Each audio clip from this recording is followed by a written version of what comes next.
Hey, in this video we will be talking about the Stanford prison experiment. This experiment was conducted by Philip Zimbardo and his colleagues. Stanford experiment was inspired by the brutality reported among the guards in American prisons. Zimbardo wanted to know if the brutality was due to personalities of the guards or due to the prison environment. We call this dispositional versus situational studies.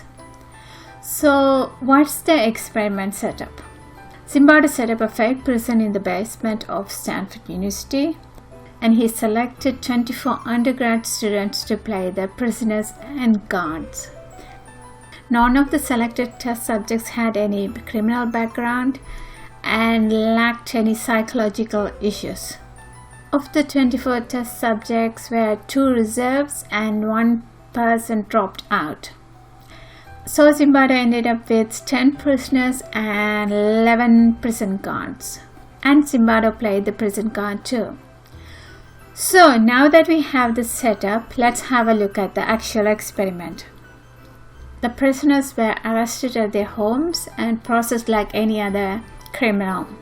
Prisoners were only referred by their numbers and had to wear a gown and no underwear. Zimbardo decided to go with the gown and no underwear because he wanted to emulate the humiliation that prisoners feel. Guards weren't allowed to exert physical violence but were told to do whatever necessary to maintain law and order in the prison. So what do you think is the result of this experiment? How do you think the subjects behaved? Well, the experiment was actually supposed to last 14 days, but it had to be stopped after just 6 days. Just few hours into the experiment, the guards began to harass the prisoners. While the guards behaved aggressive and abusive toward the prisoners became passive and depressed. 5 of the prisoners started to show signs of acute anxiety and had to be released from the experiment early.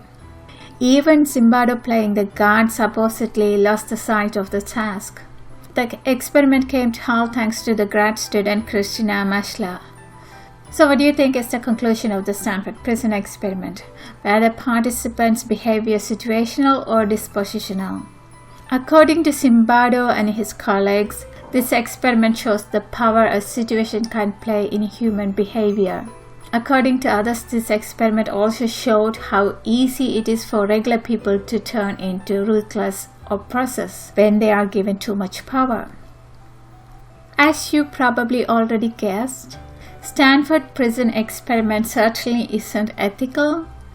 But aside from the ethical issues, 24 subjects really isn't enough to form a conclusion about human behavior. So what we are left with is lack of generalization. Also, we are dealing with unrepresentative sample. All the test subjects were white young male. Well, that's it. Hope this has been informative. See you next time. Bye.